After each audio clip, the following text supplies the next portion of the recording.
আসতে চাইছে এবং শওকত মোল্লা তো বলছে আপনার বিরুদ্ধে আপনি বলছেন দাঁড়াতে চাইছেন না, তাহলে তো কান্তিতে আপনার লড়াই সহজ হয়ে গেল কিনা? দেখুন, আমি একটা কথা বলি, আমি প্লেয়ার ছিলাম, ভলিবল খেলেছি, টুর্নামেন্ট যখন খেলতে যেতাম যত ভালো টিমই নিয়ে যেতাম বা মোটামুটি টিম নিয়ে গেল, সামনেওয়ালাকে আমি ফাইনালে উঠবো কি করে সবসময় চেষ্টা করতাম দুর্বল টিমের সাথে খেলে বেরিয়ে যাবো, এটা স্বাভাবিক ব্যাপার। পরবর্তীতে যাবো, যখন ঘোষণা করা হবে আপনাদেরকে জানাবো। আমরা নিশ্চিতভাবে এখনো যখন ঘোষণা করিনি, চূড়ান্ত বলবো না, তবে অনেকটা এগিয়ে গিয়েছি। বলছি বাংলা একটা প্রবাদ আছে, শত্রু শত্রু আমার মিত্র। এই যে আরাবুল ইসলাম শওকত মোল্লা থানার ছিলেন, আজকে যে আইএসএফে যোগদান করলেন, তবে কি এখানে একটা নতুন শওকত মোল্লার বিরুদ্ধে আপনি আইএসএফ পক্ষ থেকে মাস্টার মাইন্ড গেম খেললেন? দুটো কথা বলবো, শওকত মোল্লার ডান হাত আরাবুল ছিলেন না, এটা ভুল হচ্ছে। আরাবুলের ডান হাত ছিল শওকত সাহেব। ভাঙড়ে আরাবুলকে জায়গা, এই আরাবুল ইসলাম জায়গা করে দিয়েছিল শওকত সাহেবকে, এক নম্বর এটা শুধরে। দ্বিতীয় কথা হচ্ছে শত্রু শত্রু আমার মিত্র। আরাবুল ইসলাম পার্টির একজন সদস্য, এখন স্বাভাবিকভাবে আমার সে তাহলে শত্রু শত্রু হলো না, পার্টির একজন উনি সদস্য। Thank you. দিনের আলোর মতো পরিষ্কার হয়েছে, মিডিয়ার মাধ্যমে সম্প্রচারিত হয়েছে যে পরিবারের কাছে ক্ষমা চেয়েছে, এক নম্বর শর্ত পূরণ করেছে। দ্বিতীয় শর্ত হচ্ছে আপনারা, ওটা তার পাবলিশ করা যায় না সব কিছু। দ্বিতীয় শর্ত যেটা হচ্ছে, এই ধরনের একাধিক শর্ত দিয়েছিলাম যে তিনি আজকে আগে পর্যন্ত, আজকে এখানে পার্টির ঝান্ডা ধরার, এসএফের ঝান্ডা ধরার আগে পর্যন্ত যে সমস্ত কর্মকাণ্ডের সাথে যুক্ত ছিলেন, যেগুলোকে আমরা অসামাজিক বলছি, অনৈতিক বলছি, সেই কর্মকাণ্ড সম্পর্কে তার অবস্থান কি এবং আগামী দিনে সে কোন পথে চলবে তার প্রতিজ্ঞা, এই ধরনের অনেক কটা পয়েন্ট ছিল। আমি একটা কথাই বলবো, এখন দেশে আর জেল নাই, সংশোধনাগার আছে। নির্দিষ্ট টাইম পর্যন্ত জেলে রাখার পরে তাকে ছেড়ে দেওয়া হচ্ছে না কেন? সংশোধন করে। মানুষ আইএসএফের ছায়াতলে এসে মেন স্ট্রিমে ফিরতে চাইছে, জাতীয়তাবাদী নাগরিক হতে চাইছে, দায়িত্বশীল নাগরিক হয়ে উঠতে চাইছে, প্রকৃত অর্থে জনপ্রতিনিধি, প্রকৃত অর্থে রাজনৈতিক কর্মী কেমন হয় সেটা তারা ফিল করছে আইএসএফকে দেখে। সুতরাং তারা আইএসএফের ছায়াতলে আসতে চাইছে। সেই জন্য আমরা আইএসএফে ওয়েলকাম করেছি, আমাদের রাজ্য নেতৃত্ব আইএসএফে ওয়েলকাম করেছে। আমরা আশা করেছি বিগত দিনে যে ধরনের অনৈতিক কাজ করেছে সেইগুলো থেকে তিনি যেমন বিরত থাকবেন, থাকছেন, আগামী দিনে তার এত ভালো কাজ করবে, কাজের মাধ্যমে বিগত দিনের সমস্ত যে কর্মকাণ্ডকে তিনি মুছে ফেলতে এবং জনমানসে প্রভাব ফেলতে তিনি সদার্থক ভূমিকা নেবেন। এখন আমরা প্রার্থী ঘোষণা নিশ্চিতভাবে করিনি। যখন আমরা প্রার্থী ঘোষণা করব, কে কোথায় কন্টেস্ট করছে, ইভেন নওশাদ সিদ্দিকও যদি কন্টেস্ট করে কোথায় করছে সেটা হবে, তার এই দিক থেকে লাইন হোক না। 2023 সালে আপনি অভিযোগ করেছিলেন যে আরাবুল ইসলাম আপনার গাড়িতে আক্রমণ করেছে, আপনার গাড়ির কাজ এখনো পর্যন্ত ভাঙা। সেই আরাবুল ইসলামকে পাশে বসিয়ে আপনাকে মিটিং করতে হবে, তার পাশে আপনার চেয়ারের পাশে বসাতে হবে। এর আগের উত্তরটা আমি দিয়ে দিয়েছি, আপনার কোশ্চেন যেটা ছিল উত্তর দিয়েছি। হাতিশালা 6 লেনে হয়েছে, আরাবুল ইসলাম সাহেবের নেতৃত্বে হয়েছিল, মানে নির্দেশ কাজ ছিল, সেটাও নিশ্চিতভাবে তিনি পাবলিক ডোমেনে ডিসক্লোজ করে দিয়েছে।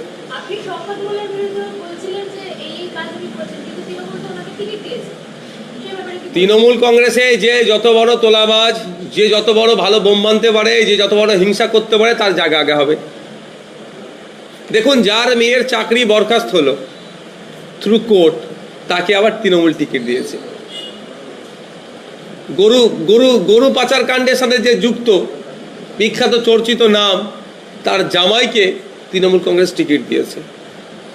এটা তৃণমূল কংগ্রেস অভ্যস্ত, যত খারাপ মানুষ হবে তত দেবে। আপনারা দেখুন না, আলিয়া বিশ্ববিদ্যালয়ে সর্বোচ্চ বডিতে শওকত সাহেবকে বসিয়েছে, যে ন্যাশনাল হিউম্যান রাইটস কমিশন ঘোষিত নটোরিয়াস ক্রিমিনাল, তাকে সেই জায়গাতে বসিয়েছে।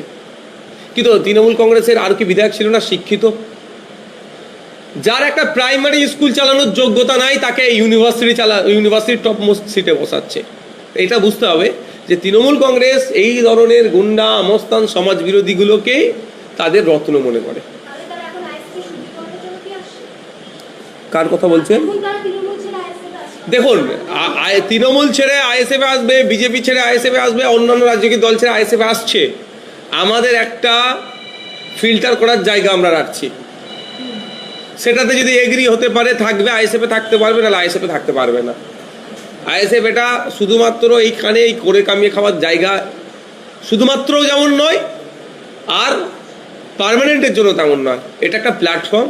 এই প্ল্যাটফর্মে দাঁড়িয়ে দেশকে সেবা করতে হবে, দেশের জনগণকে সেবা করতে হবে। ভাঙড়ের নির্বাচন ভাঙড়ে কিন্তু তৃণমূল সক্রিয়, আপনারা সক্রিয় নেই কেন? নির্বাচনে কি আপনারা হাত ছেড়ে দিচ্ছেন? কেমনভাবে সক্রিয় দেখাতে হবে? ওই বোম বানছিল, একাধিক মানুষ মারা গেল, তৃণমূলে নিজেরা বোম বানছে, ওই ধরনের সক্রিয়তার কথা বলছে। 5 বছর ধরে তাহলে কি করলাম ভাঙড়ে? জনসংযোগ বিভিন্ন বুথে গিয়ে সাধারণ মানুষের সাথে থেকে তাহলে কি ঘাস কাটলাম? যদি ভোটের সময় বেশি ঝাঁপিয়ে পড়তে হবে, 1 নম্বর কথা। 2 নম্বর কথা হচ্ছে বুথ ভিত্তিক ভোট হবে। আমার বুথের নেতৃত্বরা ওই বুথকে যথেষ্টভাবে আগলে রেখেছে। 3য় কথা হচ্ছে নতুন করে আমার তো মনে হয় প্রচার করতে লাগবে না ভাঙড়কে। ভাঙড়ে আমি 5 বছরে যেটা করেছি, রাজ্যের মানুষের জন্য ভাঙড়ের বিধায়ক হিসাবে যে কাজ করেছি, ভাঙড়ের মানুষ আজকে গর্বিত, কারণ সারা রাজ্যের মানুষ ভাঙড় ভাঙড় ভাঙড় করছে। আর একটা চতুর্থ হচ্ছে, এখন আমি আমার কথা বলছি, ভাঙড়ের মানুষের সাথে কথা বলে দেখেছি, আমাদের কর্মকর্তা যারা আছে দায়িত্বশীলেরা এখন ম্যাক্সিমাম ঈদ মুডে আছে, ইলেকশন মুডে এখনো যায়নি। ঈদের পরে ইলেকশন মুডে টার্ন করবে। আলোচনায় আছে, তিনি তার প্রস্তাব দিয়েছে আমাদের বিভিন্ন নেতৃত্বদের কাছে, আলোচনা সাপেক্ষে। শুধু কাজার সাহেব না, ইভেন অনেক বিধায়ক সাহেব আছেন, প্রাক্তন বিধায়ক আছেন, জেলা পরিষদের কর্মদক্ষ আছেন, পঞ্চায়েত সমিতির কর্মদক্ষ আছেন, এই ধরনের অনেকজনই আছেন, প্রধান আছেন, উপপ্রধান আছেন, আইএসএফ এর আদর্শগত, আইএসএফ কে পছন্দ করে তারা আইএসএফ এর ছায়াতলে আসতে চায়। ভাঙড়ে তৃণমূল কংগ্রেসের প্রার্থী হবার পর দিনেই ক্যানিংয়ে আন্দোলন হয়, আর তারপরে শওকত মোল্লা ভাঙড় থেকে ক্যানিংয়ে ফিরে যাওয়ার জন্য অভিষেক বন্দ্যোপাধ্যায়ের কাছে প্রস্তাব নিয়ে যায়। এটা নিয়ে কি বলবেন? আপনাকে কি ভাঙড়ে ভয় পেয়ে পালিয়ে যাওয়ার চেষ্টা করছেন? দেখুন, ব্যাপারটা হচ্ছে আমাকে নয়, ভাঙড়ের মানুষকে ভয় পেয়েছে। ভাঙড়ের মানুষ যে কতটা শক্তিশালী, কতটা ঐক্যবদ্ধ, সেটা প্রমাণ উনি হারে হারে পাচ্ছেন। উনি অনেক চেষ্টা করেছেন ভাঙড়ের মানুষকে লোভ দেখানোর, ও লোভের শিকার হয়নি। ভয় দেখানো, ভয় পায়নি। মিথ্যা কেস দেওয়া, তারপরও ভাঙড়ের মানুষ মাথা নত করেনি। উনি কি খুশি হয়ে চেয়েছিলেন ভাঙড়টা? চাই না একবারের জন্য। উনি যখন দেখতে পাচ্ছেন যে ওনার ক্যানিং পূর্বে উনি সিট পাচ্ছেন না, পাচ্ছেন ভাঙড়ে, এখানে 100% ভাঙড়ের মানুষ শওকত সাহেবকে হারাবে, সেই জন্য ভয় পেয়ে তিনি এখান থেকে কুইট করার জন্য তার দলের লোকেদেরকে দিয়ে, তার সাথীদেরকে নিয়ে একটা তথাকথিত প্রোটেস্টের মঞ্চ তৈরি করেছিল। তৃণমূল কংগ্রেসের নেতৃত্বরা মনে হয় মুখে ঝামা ঘষে দিয়েছে, আবার মুক্ত প্রেসে বলছে না, এখান থেকে লড়াই করবো। আমরা তো চাই আসুক। বসিরহাটের ডিসি সাহেব বলেছিল রাজনীতি হারাম, বলেছিল পয়সা মাল দিয়েছিল আইনসভের নামে, তিনি এখন হারার দিকে দাঁড়িয়েছেন, কি বলবেন? ইসলামিক স্কলাররা ফতোয়া দিতে পারে, হ্যাঁ, তবে ইজমা কিয়াস ইসলামের রীতিনীতির মধ্যে আছে, আমরা ধর্মীয় মঞ্চ না, তারপরেও বলছি। তবে এমন ফতোয়া আমরা দিয়ে দেব না নিজের স্বার্থ চরিতার্থের জন্য যে আগামী দিনে ওই ফতোয়ায় আমাকে ব্যাকফায়ার করবে। তো যিনি বলেছিলেন হারাম হালাল, তাকে প্রশ্ন আপনারা করুন যে এখন 2026-এর জন্য কি এটা বৈধ হয়ে গেল? 2021 এটা অবৈধ ছিল। তখন একটা কথা বলি, কেউ যদি বলে ইসলামে রাজনীতি করা হারাম, তাহলে আপনি বলতে পারবেন না আবার যে ইসলাম তাহলে সম্পূর্ণ। এদিকে আপনি মুফতি সাহেব বলছেন সম্পূর্ণ লাইফে জীবনযাপনের নামটা হচ্ছে ইসলাম, বা বিভিন্নভাবে ব্যাখ্যা দিচ্ছে, মানে ইসলামের মধ্যে সব কিছুই আছে। তাহলে ভোটে কন্টেস্ট করা যদি অবৈধ হয়, তাহলে ইসলামে ভোট দেওয়া তাহলে নিশ্চিতভাবে তাদের ভাষাতে অবৈধ হবে। আমি আমার ভাষার কথা বলছি না। ব্যাপারটা হচ্ছে সবটা কন্ট্রোল করছে পলিটিক্স। আর আপনি পলিটিক্স থেকে যদি দূরে চলে যান, পলিটিক্স থেকে যদি পালিয়ে বেড়ান, তাহলে প্রতিদিন দেখবেন কখনো দলিতদের উপর আক্রমণ হচ্ছে, কখনো আদিবাসীর উপর আক্রমণ হচ্ছে, কখনো এতে কাফে ছিল মসজিদ সমেত আগুন জ্বালিয়ে মসজিদ সমেত ওই মানুষকে মারিয়ে দেওয়ার চেষ্টা হচ্ছে। আবার কখনো দেখবেন উত্তরপ্রদেশে গঙ্গাবক্ষে ইফতার করছিল, শুধু মুসলিম ধর্ম হওয়ার কারণে তাদেরকে পুলিশ ডিটেন করছে বা গ্রেফতার করছে। তাহলে পলিটিক্সের যদি পাওয়ার আপনার হাতে থাকে, না দলিতের ওপর আগুন তুলতে পারবে, না আদিবাসীর ওপর আগুন তুলতে পারবে, না মুসলমানের ওপর আগুন তুলতে পারবে, না বঞ্চিত সমাজ তার অধিকারের জন্য কথা বললে তাদের উপরে আক্রমণ করবে।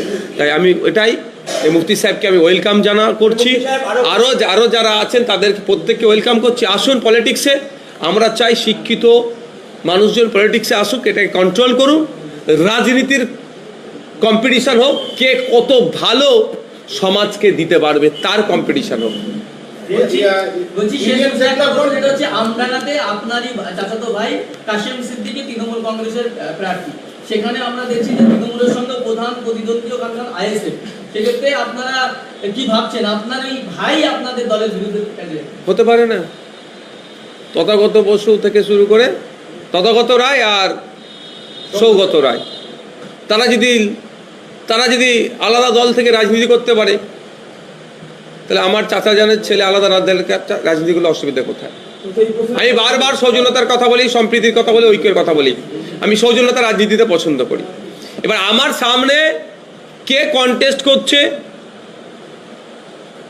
কত হেভিওয়েট কন্টেস্ট করছে, তার থেকে বড় কথা আমরা যে প্রার্থীকে দান করিয়েছি তাকে জিতিয়ে আইনসভার মধ্যে পৌঁছানো আমার কাছে বড় জিনিস। সুতরাং আমার সামনে যদি রফিকার রহমান থাকে, যেভাবে আমি সৌজন্যতার দিয়ে বিরোধিতা করি, যে বিরোধিতা করবো, রাজনৈতিক বিরোধিতা করব, তো আমার সামনে যদি আমার বাড়ির কোনো এক পীরজাদা থাকে, নিশ্চিতভাবে আপনারা দেখবেন সৌজন্যতা দেখিয়ে এই রাজনৈতিকভাবে যে বিরোধিতা করা যায় ততটুকুই করব।